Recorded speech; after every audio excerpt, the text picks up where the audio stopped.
Life లో కొన్నిసార్లు situations మనల్ని కావాలని ట్రిగ్గర్ చేస్తున్నట్లు అనిపిస్తుందా? భగవంతుడు మన వీక్నెస్ ని ఎందుకు బయట పెడతాడో భగవద్గీత ఫస్ట్ చాప్టర్ 25th శ్లోకంలో ఉన్న ఈ వైద్యుని విధానం ద్వారా తెలుసుకుందాం.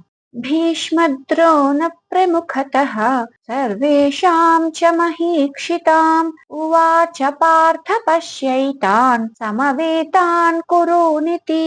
అంటే భీష్ముడు, ద్రోణాచార్యుడు మరియు ఇతర రాజులందరి సమక్షంలో శ్రీకృష్ణుడు అర్జునుడితో ఇలా అంటున్నాడు: ఓ పార్థ, ఇక్కడ సమావేశమైన కురు వంశస్థులను చూడుము అని. ఇక్కడ గమనించాల్సిన పాయింట్ ఏంటంటే, దేవుడు కావాలని ధృతరాష్ట్రుని పుత్రులు అనకుండా కురు వంశస్థులు అనే పదాన్ని వాడాడు. ఎందుకంటే ఆ వర్డ్ వినగానే అర్జునుడిలో బంధుత్వ భావన, అంటే ఒక మమకారం పెరిగిపోవాలి అని. దేవుడు కావాలని ఎందుకు కన్ఫ్యూజ్ చేస్తున్నాడంటే, ఒక ఎగ్జాంపుల్ చూద్దాం.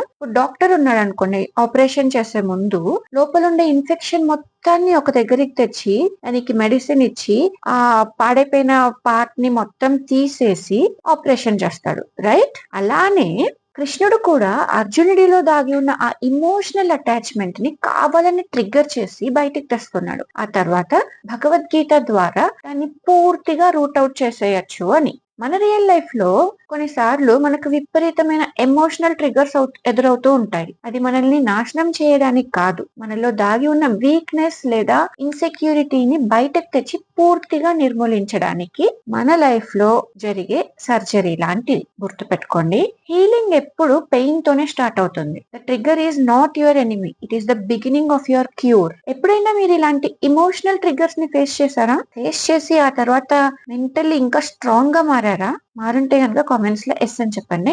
హరే కృష్ణ.